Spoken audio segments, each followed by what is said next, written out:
Whether this is your first time or you call CSL Dallas your spiritual home, we are grateful that you made it here today. And as a reminder, you can find inspirational content, information on all our upcoming courses, and ways to stay spiritually connected to your family here by visiting csldallas.org. We have so many great things in store for you today, so let's go ahead and get it started by putting your hands together for the CSL Dallas music team.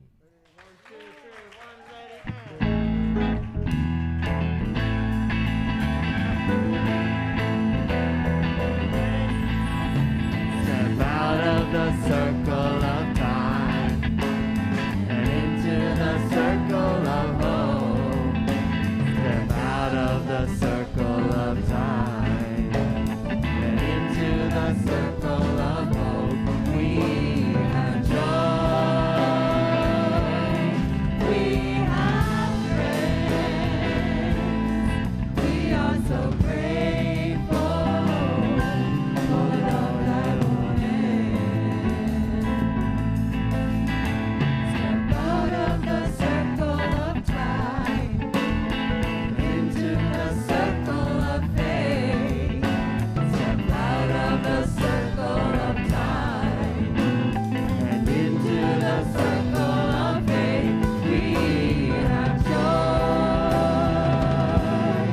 we have faith, we are so grateful for the love that won't end. Circle of love, circle of friends, circle of love, circle of friends. Step out of the circle of time and into the circle of love. Step out of the circle of time into the circle of love. We have joy, we have friends, we have forever. Our love never ends. Our love never ends. Our love never ends.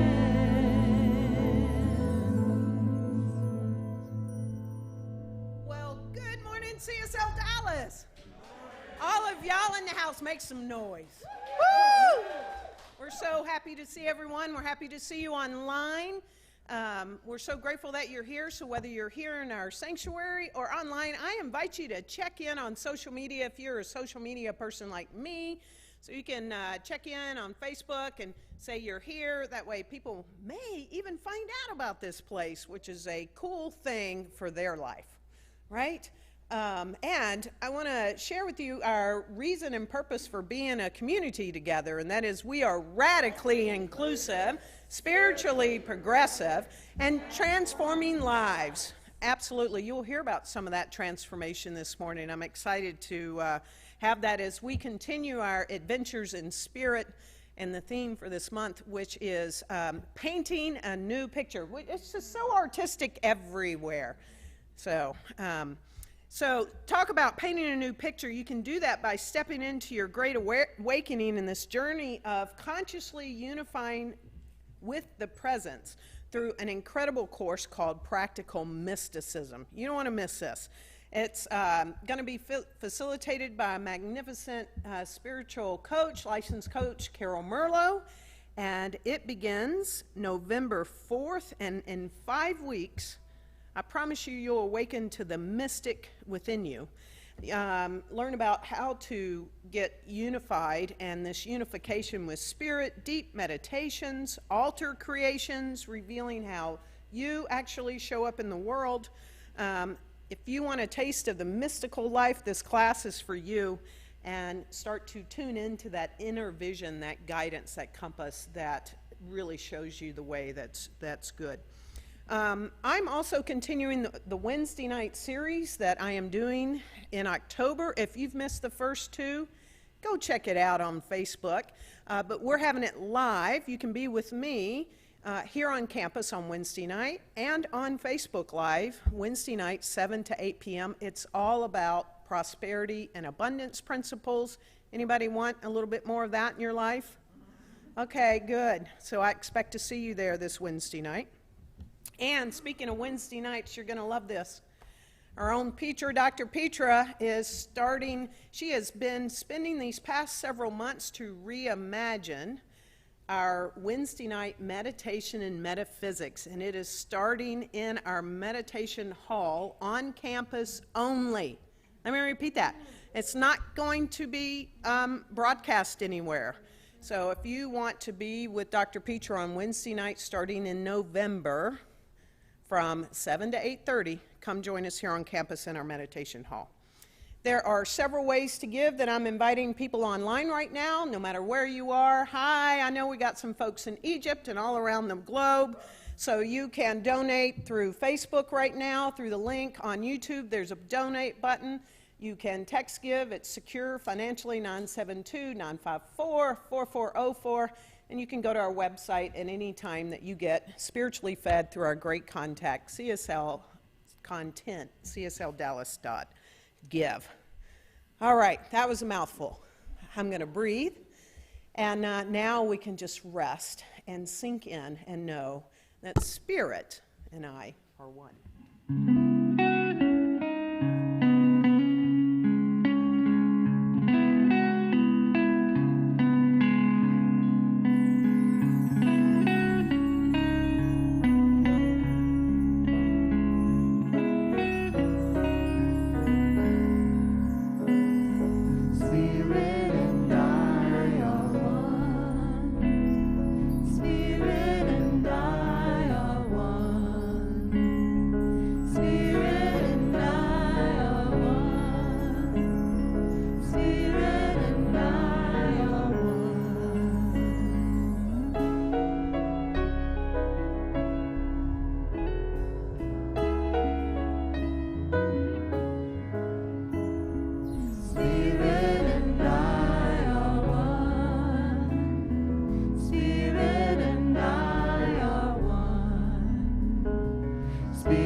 Into that light.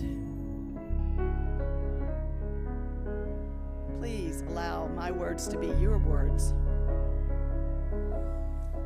In this beautiful space of spirit itself, holy formed, imaginative, creative, infinite possibility, this holy time of life appears as us, through us, in us, and for us.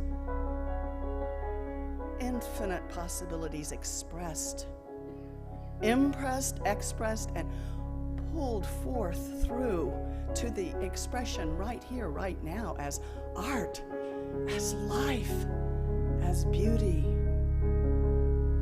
In the smallest of minute particles inside the human body, the light, the love, the spirit emanates, charges, and absolutely continues endlessly. So this endless creative art of life itself moves through, in, as, and each of us, and it moves through me now, through you now, through everything created, throughout infinity. So blessed to know this. We simply say together, and so it is.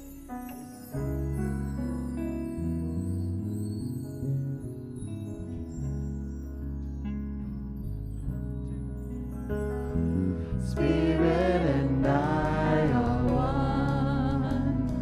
Spirit and I are one. Spirit and I are one. Spirit and I are one. Holy, holy, holy. Holy, holy, holy. Holy, holy, holy. Holy, holy, holy. Holy, holy, holy. Holy, holy, holy. Holy, holy, holy. Holy, holy, holy.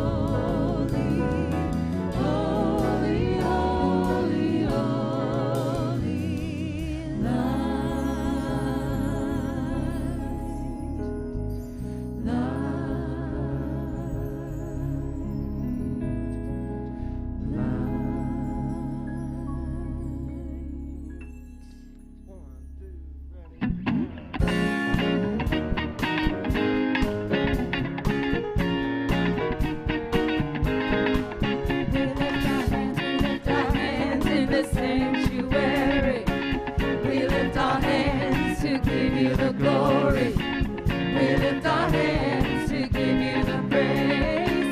And we will praise you for the rest of our days. Yes, we will praise you for the rest of our days. We lift our hands in the sanctuary. We lift our hands to give you the glory. We lift our hands to give you the praise. And we will praise you for the rest of our days. Yes, we will praise you for the rest of our days.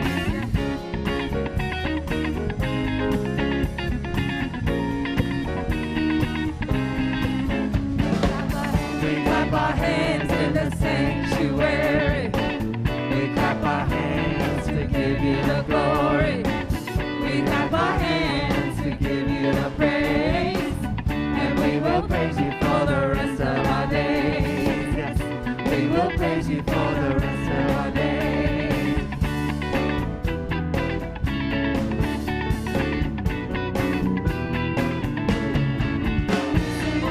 We sing our song in the sanctuary. We sing our song to give you the praise. We sing our song to give you the praise. And we will praise you for the rest of our days. Yes, we will praise you for the rest of our days. Hallelujah in the sanctuary. Hallelujah, we give you the praise. Hallelujah, we give you the praise.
CSL Dallas music team. We hear it in the sanctuary. Thank you. Welcome to CSL Dallas 2022 AIS campaign, Painting a New Picture. I'm Daniel Jackson, along with my co-chair, Cindy Young, and we are here on behalf of CSL Dallas. Wait a minute. We got a special announcement here. Oh. Yeah. Us introverts have to get together. Okay. Well, extrovert Carl, tell us introverts what's going on. Now, all of y'all got the memo to bring your paintbrush today, right? Oh, you didn't. Okay. Well, what's going to happen today after this is we, as a community, are actually going to paint a painting. Don't get worried. Here's the deal. There's going to be cups of color. You pick your cup of color. There's a big white canvas, and you decide where you want to pour it. But the canvas and all of this is like spirit. So you may want to have your little color here by itself, and over here by itself, and over here. But where magic happens in this is when you pour color on top of color. However, the choice will be yours, so this will be our community painting going forward. So you are now officially an artist.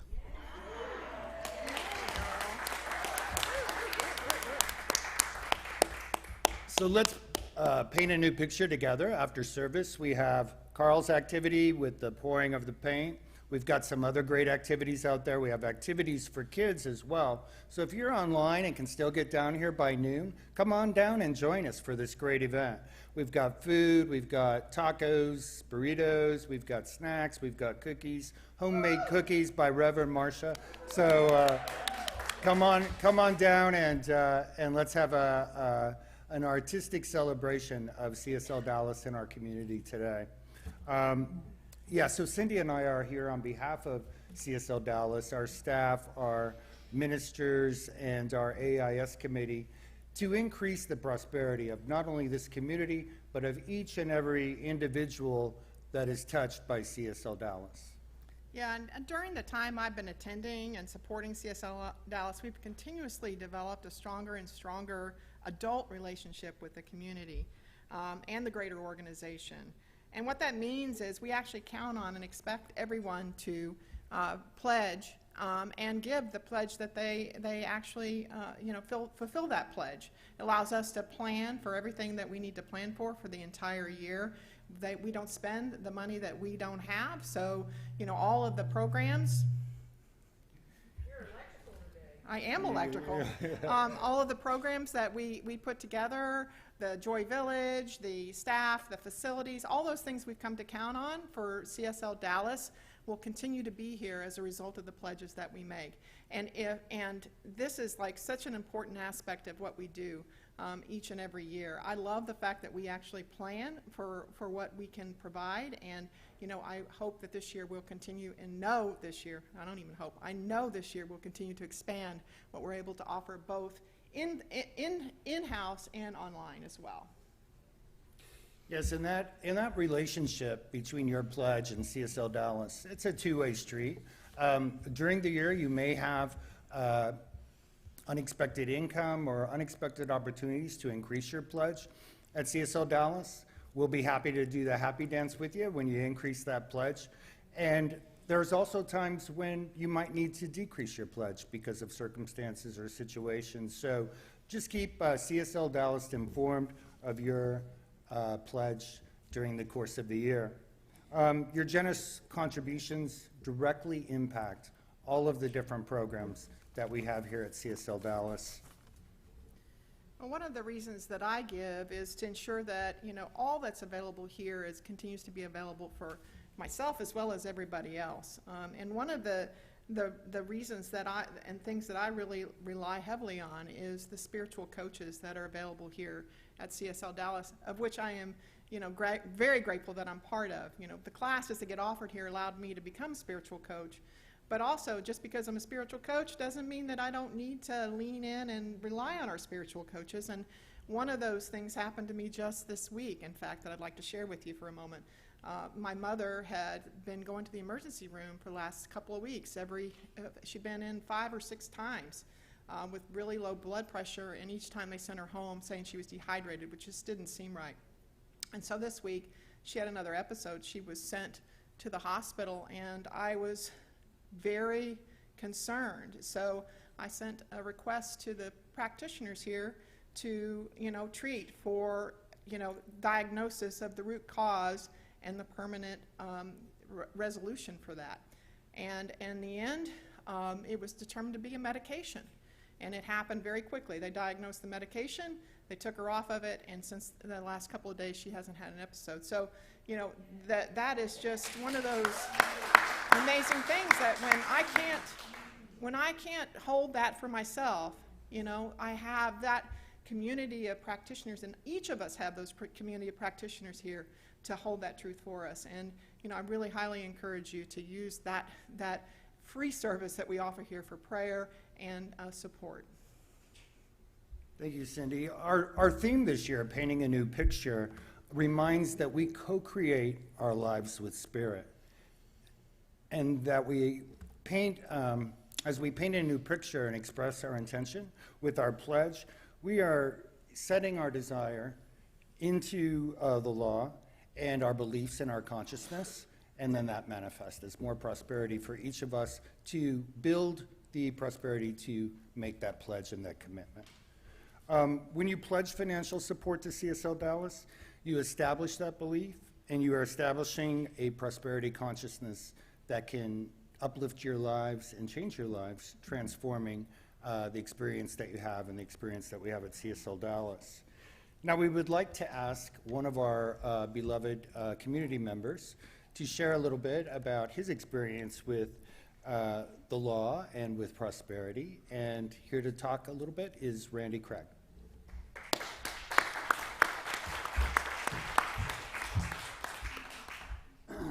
Good morning, everybody.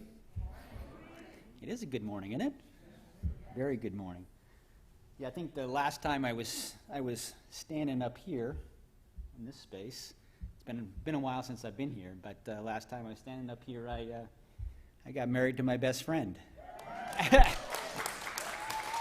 So that's cool. Good memory there. Another memory I have is almost 14 years ago, I came through that door and stepped into this space and this community. And I was what they call unchurched at that point in time. So I hadn't spent any time at all really in faith communities or organized religion. But I had been seeking something larger than myself, and seeking a community that didn't require me to check my intellect at the door.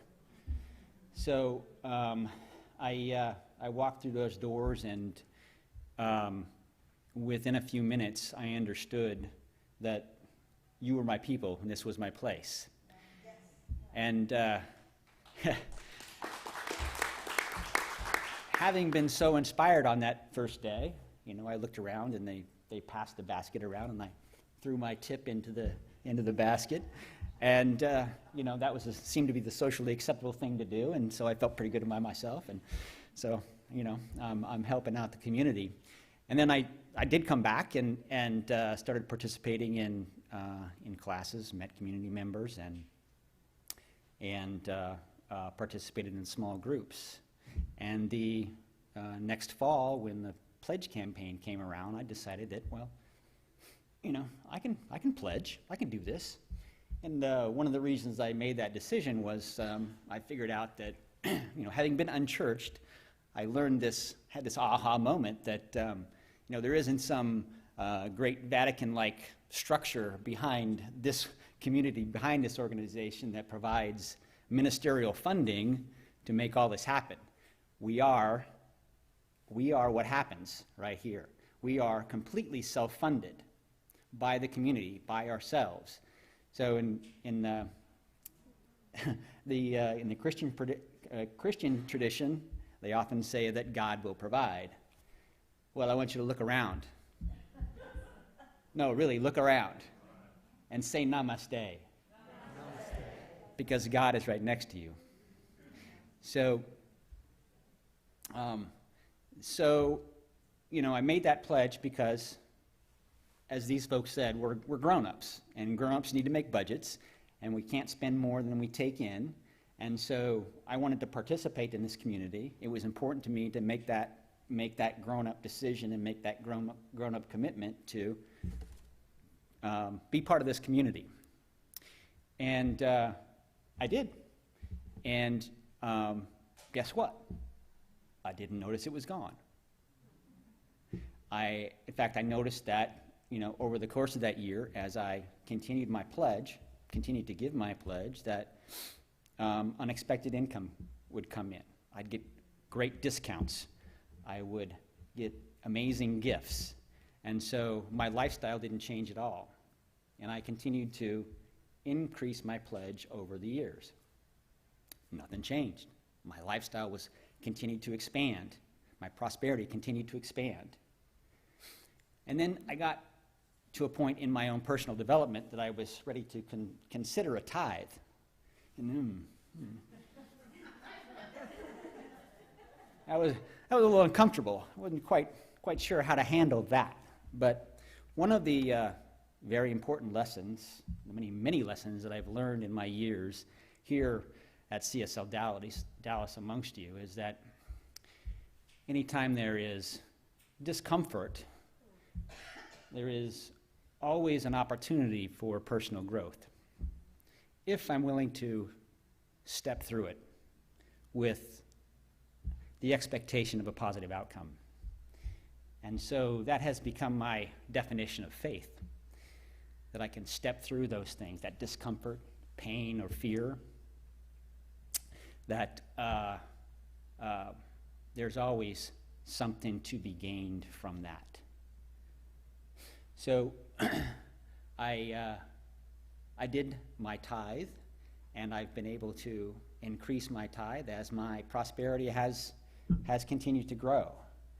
And I stand before you today in gratitude for all of you that were here before me, that kept the lights on, kept the doors open, and all of you that have been here with me through my journey of personal development, personal growth, to have kept the doors open, kept the lights on.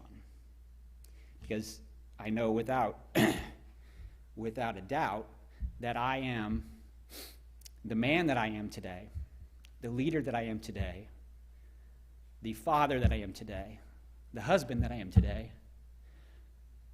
and the friend that I am today is due in a great deal to the friendship, the lessons learned, the education, the support, and the nurturing of this community. So that's my time this morning. Thank you very much. I'll be out in the breezeway afterwards. If you have any questions about prosperity or pledging, I'll be glad to answer them.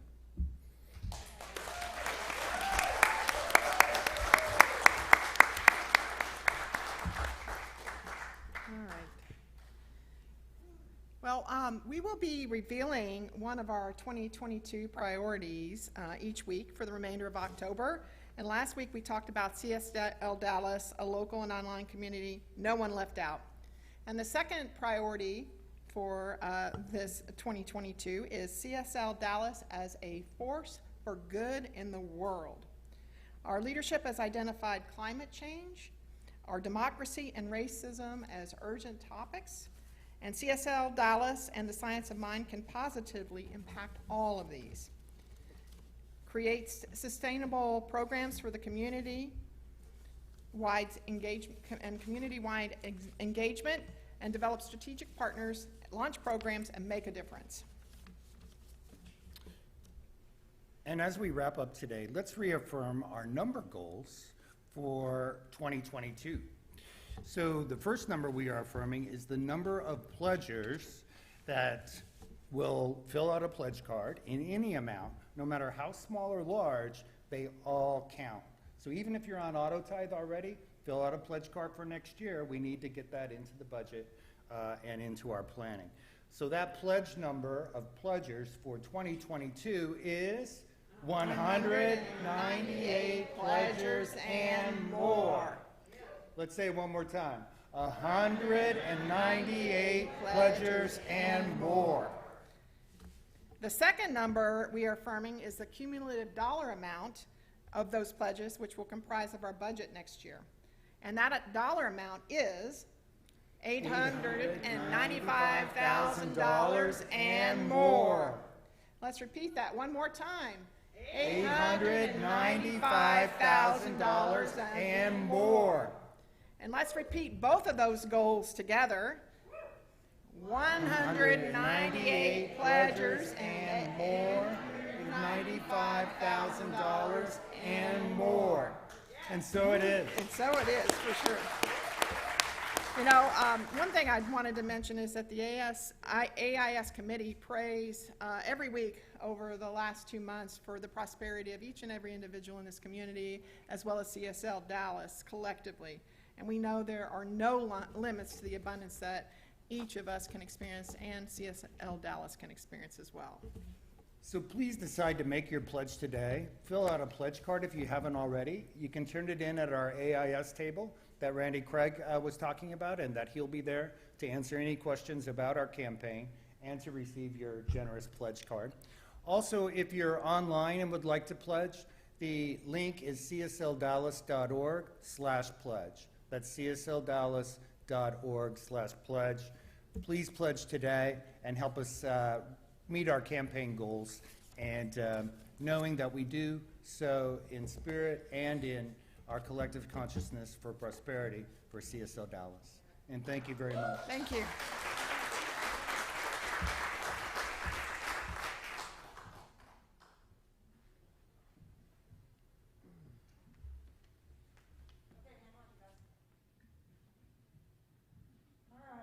So, stay right there. Don't go anywhere. Don't go anywhere. So this morning I'm going to be talking about busting myths about prosperity. The word has a lot of connotations in a lot of different ways. Sometimes we don't understand it. Sometimes we think about it differently than the spiritual ground from which we think about it in the Science of Mind and in New Thought. And so I have specifically chosen this song, and Candy and Kirby are going to share it with you. This is a rendition by Cat Powers, and I invite you to see if you know the song by the time that it's done.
Watching my TV,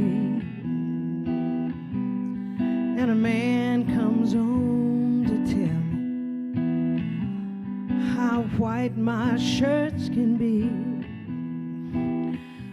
but he can't be a man 'cause he doesn't smoke the same cigarettes as me.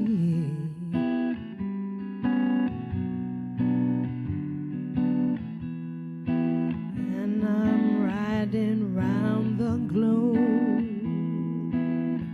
and I'm doing this and I'm turning that, and I'm trying to make some man. Baby, baby, baby, baby, baby, baby, baby, please come back. Can't you see?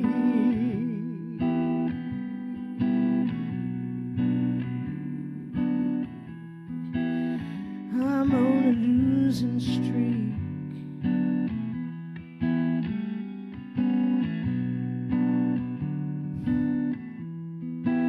and I'm globe, and I'm doing this, and I'm signing that, and I'm trying.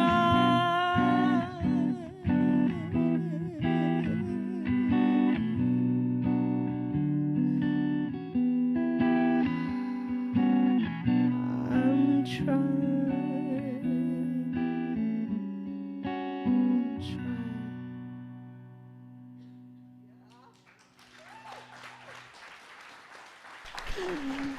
Okay, you guys rocked it. You rocked it. That was fabulous. Kirby Candy, thank you so much. Who knows what song that was?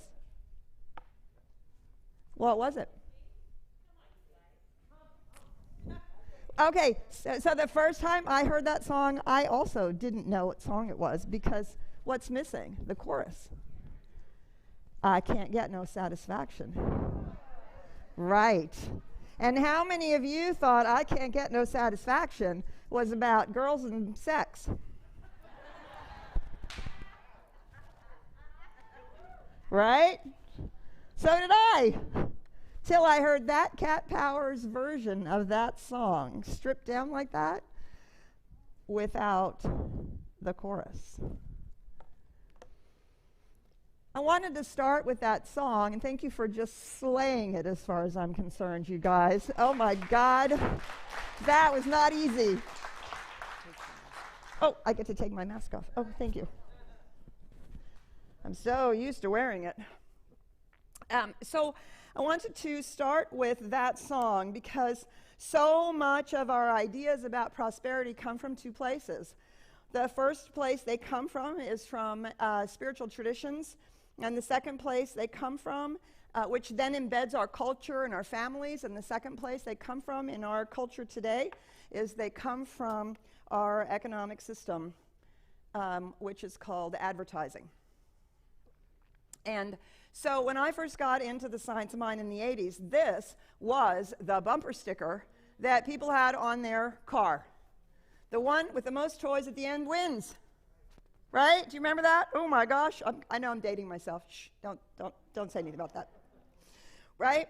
The one with the most toys at the end wins. And I saw people using prosperity principles from the spiritual prosperity principles to figure out how to get more toys. Actually, some of you know this. I've told this story. My microphone is weird because it was under the mask. Sorry. Okay, I'm just going to stop fiddling with it. So when I first got into Science of Mind, the way that you demonstrated your prosperity principle was that you aspired to a red Mercedes coupe. And I was like, why would you want to do that? But for the price of that car, I can go buy a cabin in the woods. Hello? And I was dissed for my prosperity consciousness. What's the matter with your prosperity consciousness that you don't think you can manifest a red coupe Mercedes-Benz sports car? You better work on your prosperity consciousness. Okay, well, I got pissed off.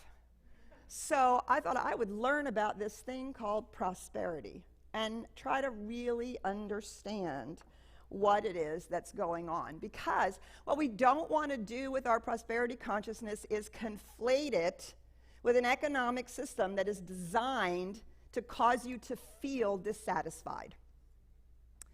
And why? Why does it cause you to feel dissatisfied?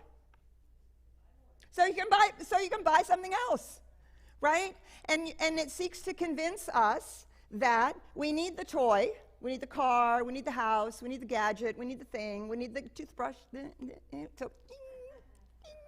right? So it sparkles, right? So that we're sexy and desirable and somehow more worthwhile, more whatever it is. And that whatever we have is not okay. It's not enough. It's just we are driven to buy more because, of course, that is how our market economy grows, and so we're constantly in that process. And the challenge, of course, is that there's never a place where we're satisfied. I can't get no satisfaction. My son learned this when he was 6 years old. We used to get $1. No, he didn't. No, when he first started out, I can't even remember. Maybe it was a quarter. Who knows?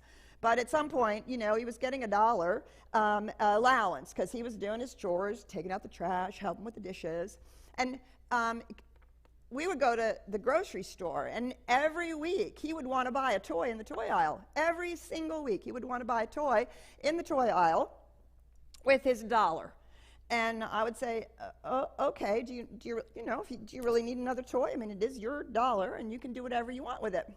Now, it did not take him very long, a few months, of going in every week to buy a new toy, because by the following week, the toy he had bought for $1 was broken.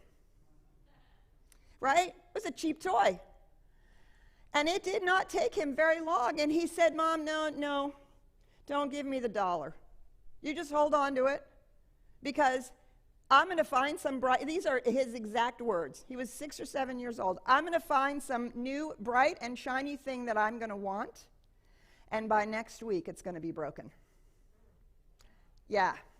And I thought, oh man, I wish I had learned that in my 20s before I had to cut up all my credit cards so I could pay them off for all the bright and shiny things that I thought I needed to have, right, to somehow present myself to the world. And so we invented the mom bank, and we would just leave the increasing amounts of allowance as it, got to be $2.50, and then it got to be $5, and then every once in a while he would decide there was something that he wanted, or he would find something, and then we'd go back and we'd count the weeks for which he had not yet received his allowance. And as an 8-year-old, 9-year-old, he would have $10 or $15 or $20 to spend on something, because he would wait till he had that, and then he would buy a toy that lasted, and he would buy one toy that lasted, as opposed to this constant rotation of these little toys that kept breaking. And so our prosperity is not about acquisition. Prosperity is not about acquiring stuff or things. It's not about all the goodies, and it is not about trying to satisfy ourselves with all of that stuff. As Reverend Karen so beautifully talked about last week, it's always an inside job, right? Our lives are always an inside job, which means that our prosperity is something that moves from the inside out. We have things because they express the impulse of life that is the truth of our being. So some people want a big house because they have a lot of art to hang, or they have a big family, or they have a love to entertain, right? Because that's an expression of life. Now, I'll tell another story on myself. I have been known to be judgmental. No. Might surprise you. I've been known to be judgmental. Okay, so living in the Northwest, and I would go to California, right? Or I would fly to places, and you would fly in and you'd see all these swimming pools, all these individual swimming pools everywhere. And, I would have my opinion about that because I was a spiritual person. I was like spiritual. Like, really? You need to have a pool? Every one of you need to have a separate pool? And I am not, I have to admit just how very judgmental I was about all of that. Until I had a son and lived in Dallas. And my son started growing up. And I decided I would do everything for my house to be the hangout house, because I wanted to know what my son was doing and who he was doing it with. My house was not that way when I was growing up. My house was the alcoholic, rageaholic house, and I did not bring anybody home for any reason. And so I wanted my son to have a very different experience, and I wanted our family to be very different. And so when I bought my second house in Capel, one of the things that we wrapped into the mortgage when we first bought the house was a pool. So that, and my son was, I think, 10 or 11, and I could see in his teenage years, because he had outgrown the hot tub that came with the first house, that this was a hangout, this was a place. And sure enough, our house was the hangout house. We ended up putting in a pool table, which I had also had some judgment about. That thing that, ends up being a catch-all that nobody uses, well, he and his friends used it all the time.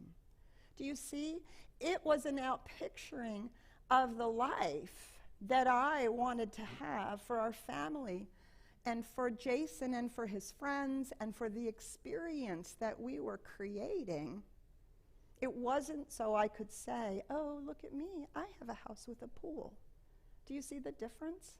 That was a big turning point for me in my understanding about prosperity and about why we do actually then acquire things and build things and have things, because they are expressions of the life that is the truth of who we are.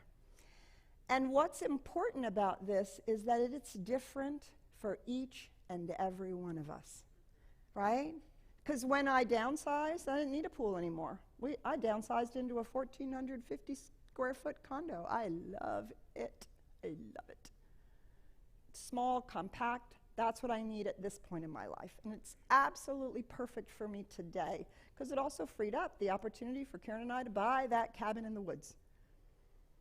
Because that's also an expression. Do you see?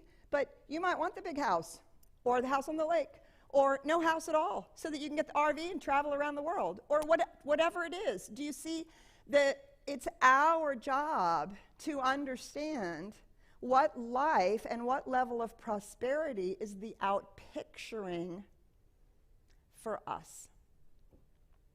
So the second myth we want to bust today is it's more spiritual to be poor. Remember the judgment about the pools?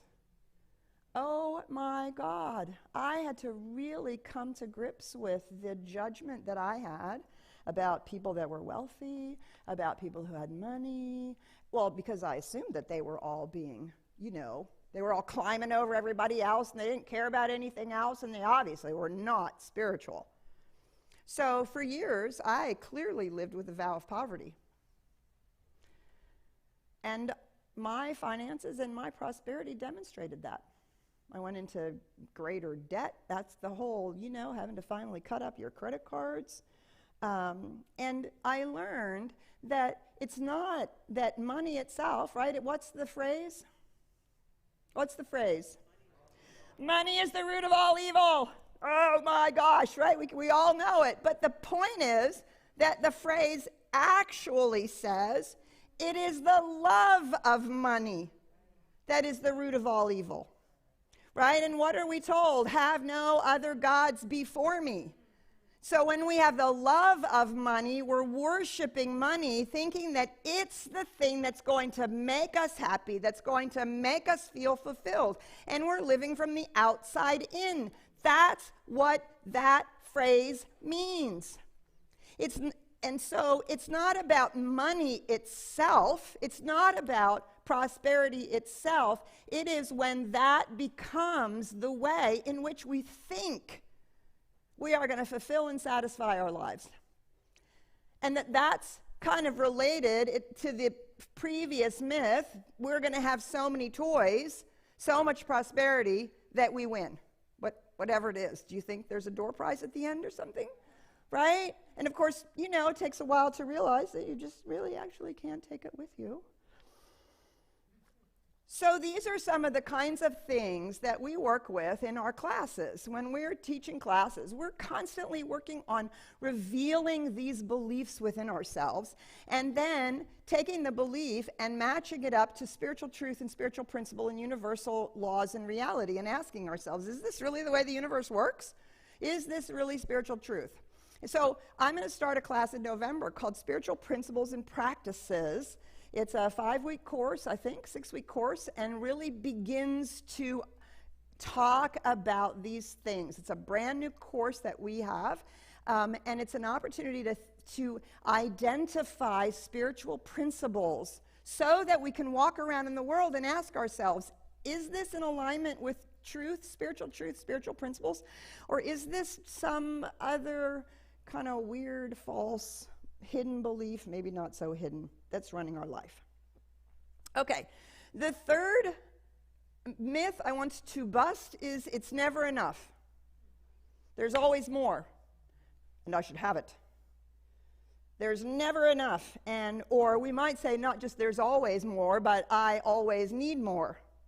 I always think I need more. Right? And so this was a next huge revelation for me around prosperity.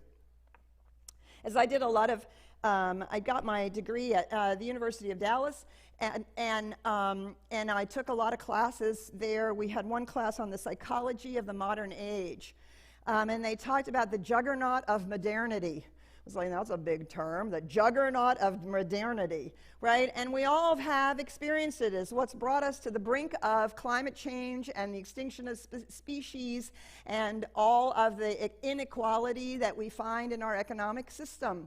The Juggernaut of Modernity is unfettered progress, the constant belief or desire or sense that we must always make more, have more, without thinking about how that is impacting others, right? And that's the more on the plane, the same plane as the one with the most toys at the end wins, right? Because it's the more of all of the stuff that we get to make, acquire, pull out of the earth, continue to use to pollute the air, all of those kinds of things. And I've been an environmentalist since the 70s. And I found my values, my environmental values, and this push towards prosperity in conflict. Like, how does that work? I don't really get that until I realized, oh, wait, there's always more than enough from a spiritual point of view. There's always more than enough. But if I'm living from the inside out, if we're living from the inside out, what we're creating and acquiring is an expression of who we are. It's not just a never-ending acquisition of stuff, which, as we know, now creates, the pollution of plastic everywhere and in our oceans and all of that. Everything that's happening on our planet today is a result of the Juggernaut of Modernity. So I began to wonder, how does the abundance of the universe show up sustainably? How does it show up sustainably? And I thought, well, I'm a nature girl, right? I go out into nature and I look around, and that's how the universe is manifesting itself. So let's see, what can we see? And what we see is that in the physical universe, there's always enough. There's always enough. If we're not mucking around in it as human beings, right? There's enough. Even there's enough rain in the desert for the cactus to bloom. Beautiful spring blooms, even though it looks all, dry and dead. There's always enough. And when there's a big flood and we think, oh my God, there's more than, that's too much, it's too much. Big giant flood. What's happened is the fields have been replenished with the most fertile soil that there is. And so there's enough for the whole next regeneration of the meadows and the fields. There's always enough. So I began to explore this word, enough. And how many times when somebody says, well, it's enough, and we immediately assume that the word enough is a negative, because what we hear is, well, it's just enough. It's barely enough. And what we want is more than enough. We want more than enough. But isn't more than enough, isn't that filling our mental equivalent to have enough, to have the life that allows us to express who we are? We have enough financial freedom to do the things that are important to us. We have enough to contribute. We have enough to give and to tithe and to share. We have enough to have a life. And that continues to grow sustainably because it's enough. What if it was enough? They've done a lot of studies that say at a certain point, doesn't matter how much money you make, you're not any happier. They've done other studies with billionaires, millionaires, and billionaires, and there is a threshold of multimillionaires and billionaires where the satisfaction level of the amount of money somebody has actually goes down. Because each time they make a benchmark and say, well, when I have that much money, then I'll have enough, it's not enough. And there has to be more and more and more. Why? Because we're living from the outside in when we're doing that. When we're living from the inside out, as Randy so beautifully expressed, that just brought me to tears. Randy, thank you so much for sharing that. That was really, right? As life grows, our prosperity grows, right? It's a natural unfoldment as we grow, as we align spiritually, as we fulfill ourselves, as we can become more of who we are. There is enough for our life to grow, to flourish in a sustainable manner for our own lives and the way in which we impact. So I really encourage you to spend some time with the word enough. The other place that I've really practiced this in is in eating. Are you a potato chip eater? Yes. Right? The whole bag. The whole bag. And afterwards, what do we think to ourselves? Did I really have to eat the whole bag? Surely somewhere back there was enough. The other place for me is pasta. I can eat plates and plates and plates and plates of pasta. It's ridiculous. And then my body is my body is like, oh, so unhappy. What is enough? Think about it, a beautiful meal, a good meal, and you say, I'm satisfied. I'm satisfied. Why? Because you know tomorrow you're going to eat another good meal. Do you see? Enough becomes a sustainable lifestyle, not this is the only meal I'm ever going to have that's ever going to be this good, so I must stuff myself until I'm uncomfortable and unhappy about it. Do you see? Because the universal abundance is never ending. Having enough right now allows us to then experience the next moment of enough, and the next moment of enough, and the next moment of enough, because it is the universe that is infinitely abundant. And we are infinitely experiencing that. Getting my prosperity means that someone else won't get theirs.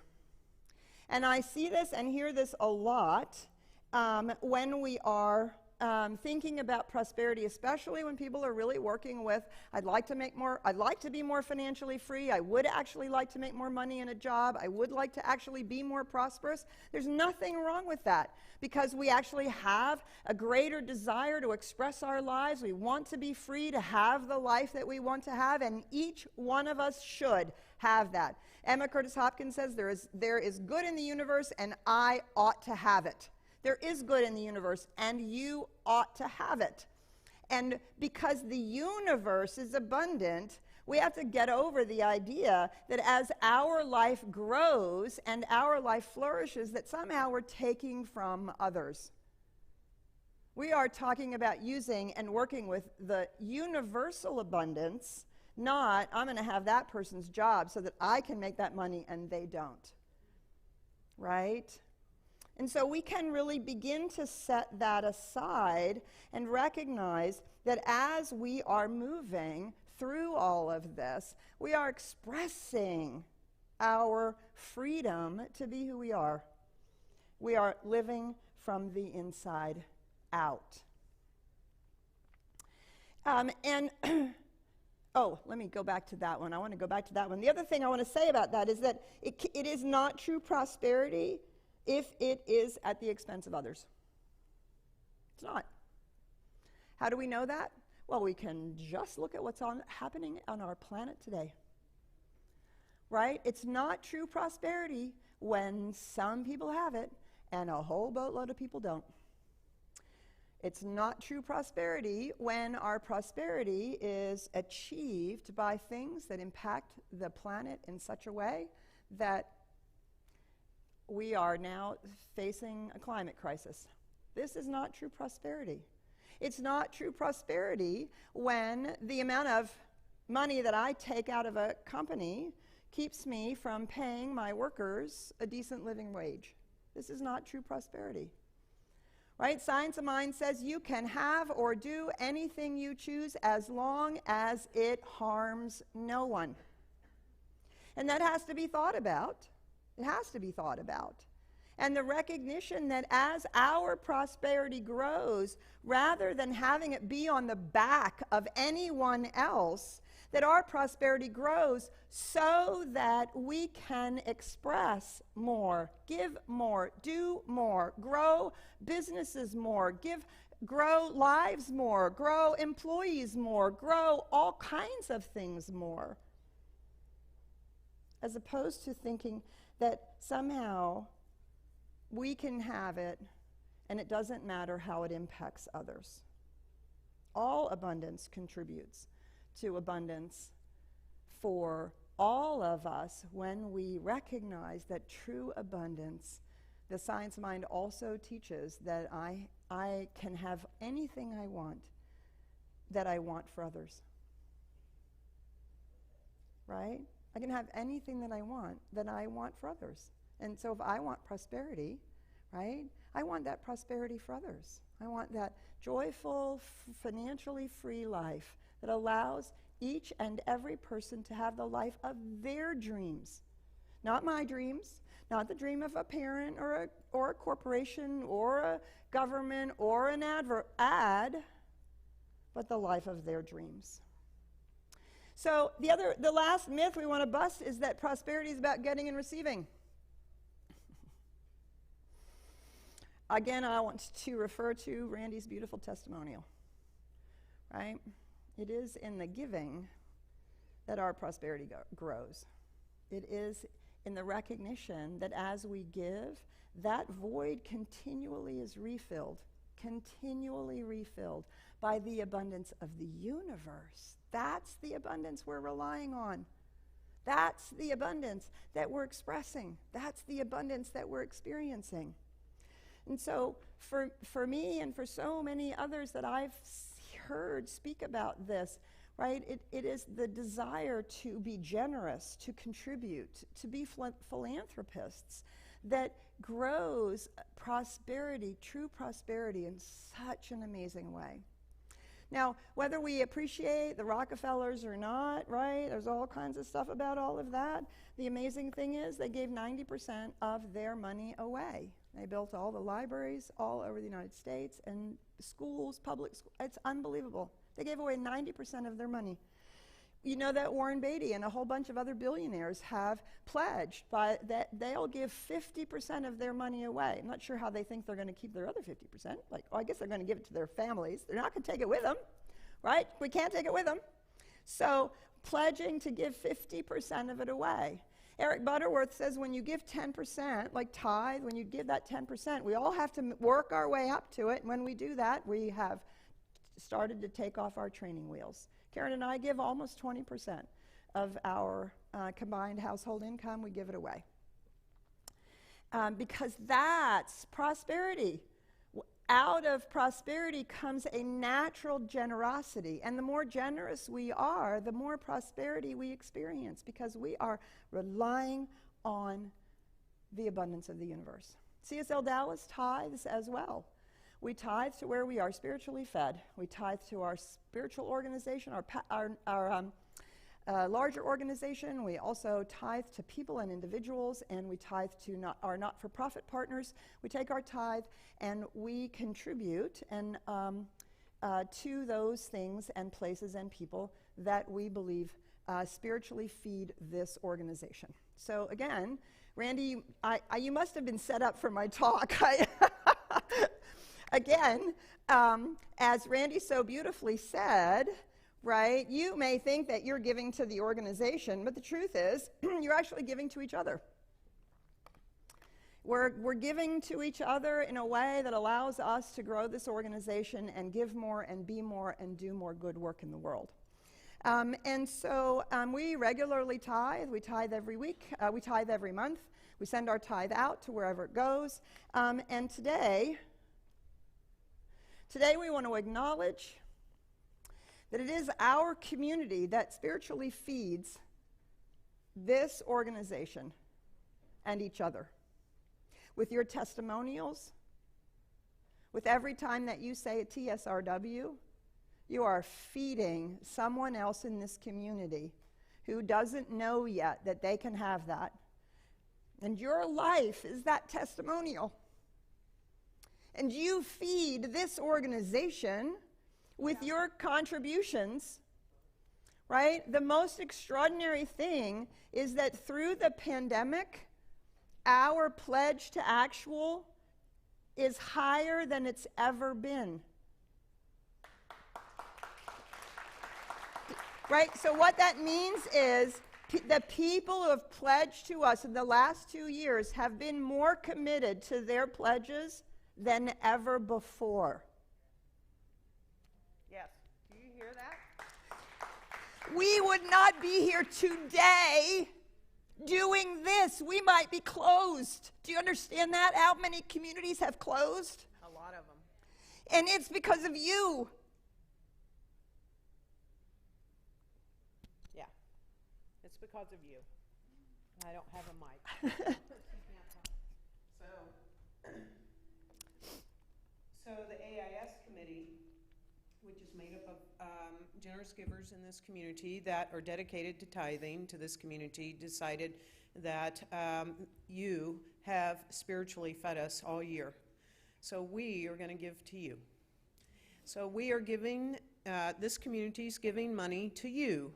Anyone that's here in our sanctuary and on campus today is going to receive money from our community. It's called a reverse tithe because it's significant this year, by all means, in these past 20 months. Because of the generosity of everyone in this community, last year we got to put money into our reserves.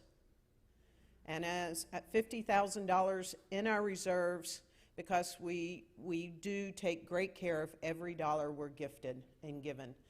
And that's amazing in the midst of a pandemic. We could put money in our reserves. Yes. And so there's only one rule to this that you must follow, okay? Or don't accept this. You cannot, what you receive today, you cannot give it to this community. So we don't We don't want you to put it in the offering plate any of today. these envelopes in the offering plate. No, but everything else, this is your gift to receive from the universe. Yes, this is for you to accept your goods. So Reverend Karen and Tariq are going to be passing it out. What we invite you to do is to simply find your envelope in the baskets, right? They've been shuffled. There's lots of different denominations, lots of different amounts. For you, we also include our band and those people up in the crow's nest up there. We include our Joy Village. Please make sure anybody outside also gets to choose an envelope. And this is an opportunity for us to really acknowledge that in many ways you are the source of this community, as Randy so beautifully said, and we are the source for each other for this profound good that we experience together as a community. And it moves me each and every time, right? Each and every time that people speak about how their lives have been changed, how their prosperity has grown, because they have learned spiritual principles. And it is living upon those spiritual principles that changes everything. And now our prosperity is actually fulfilling. It actually allows us to contribute to life in whole new ways that maybe we never imagined before. It allows us to accept our good and not feel guilty about our good and not wonder whether or not we deserve it. Right? We deserve it because it is the abundance of the universe that is flowing through us, allowing us to express our lives and to contribute the gift that each and every one of our lives is. That's the whole point. It's the only reason, right? I've always thought the only reason really for me to aspire in any way, shape, or form to be really wealthy is I would like to be a patron of the arts, and I would like to give 90% of my money away. Right? That's the goal that I have. I've already given away $1 million. I'm working on my second million. Because that's the point, right? That's the point. And so we also want to let you know that George and Bill Holman are going to be over in the artist gallery. They're going to be talking about their art after the service, between the celebration and before our painting a new picture event. And so Bill is donating any of the staffs that are, any of the staffs that are purchased anytime if you decide to buy one of those, all the proceeds come to CSL Dallas. He's donating all of those. George, one of his beautiful paintings, he's donating the big painting right beside the kitchen. He's donating that to CSL Dallas, right? I mean, that's the cycle. That's the circle. That's the circle, right? That's the circle. The more we give, the more the universe has to flow into the coffers so that we can give more, so that we can spread more. And I'm going to date myself again. You know, money is like manure. It should be spread around, encouraging young things to grow. Right? Money doesn't do any good in the bank all by itself being hoarded. Of course we need money in the bank, right? We talk about good stewardship of what we have, right? But not in a hoarding, clutching, clinging way, but to grow things, to grow our lives in a way that is really profound and spiritual. Okay, so there are a couple other rules to this that Karen did not mention. One, do not put any of this money back in the offering. Your job today is to accept your good. The universe is doing this all the time, everywhere, showering good upon us, and we are turning our back on it and saying we don't deserve it or we don't need it or somehow this is not yours. So this is your opportunity to do a little spiritual practice about accepting your good. The second thing is sometimes people do these things and they say, oh, you got to invest it in something and contribute it to something and then, come back and give CSL Dallas 10%. No, this is a free gift because the universe's abundance is free. Because it's, the rain falls on the just and the unjust alike. The sun is always shining. The universe doesn't play favorites. And so the universe is forever showering us with good. And our job is to accept it, to be open to it, and to allow it to flow through us in meaningful and purposeful ways. And then our prosperity is so joy-filled. It's so joy-filled. And we use it for our own good to, travel or buy a cabin in the woods. And we use it to make a difference in the world. And the more our light shines, the more of a difference we are making. So, I hope that we have perhaps busted a few myths about prosperity, and we have come to a new place with it. I invite you to just, hang with it, see how it fits, flows for you. Now I'm patterning just a little bit to make sure they're all done. I do want to say to the people online, we gave a lot of thought to how we could do this with those of you online, and we have not yet come up with an answer. But I promise you that the next time we do a reverse tithe, those of you online will be included. We just have to figure out what that looks like. We're in a whole new ball game now, and we will figure that out. Absolutely. All right. So I think, I don't know what we're doing next. I think I'm lost.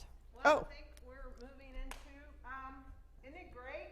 Accept your good. So I hope you've opened your envelopes and just enjoyed the universe's abundance. Yay. Awesome. Thank you, Petra. So I want to let you know a few things. As you already heard, here on campus, there's a creative expression that you get to participate in. It won't be the same without you. It starts at noon, so in the meantime, I'm going to invite you over to see Bill and George Holman's work. It's incredible. And all this month you can see their work in our artist gallery, but you can speak to them and talk to them today. Both George and Bill are here. And as Peter said, didn't you mention that? I was running around outside giving away money, so that's good. Also, we have a beautiful new space across our breezeway where our licensed spiritual coaches will be here, and you can get your affirmative prayer on.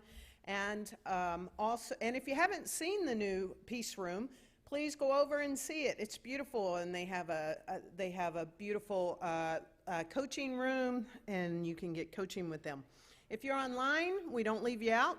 You can also get an affirmative prayer after we're done here on our live stream in your own private Zoom room.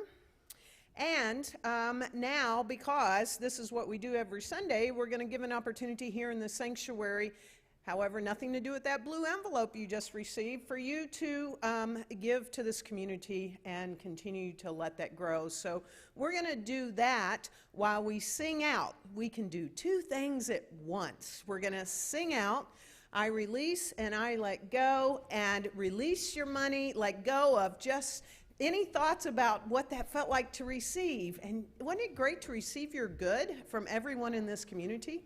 So we love you. We miss you. If you're local, come to the sanctuary, and we so appreciate you online. Let's sing out, I release and let go. I release.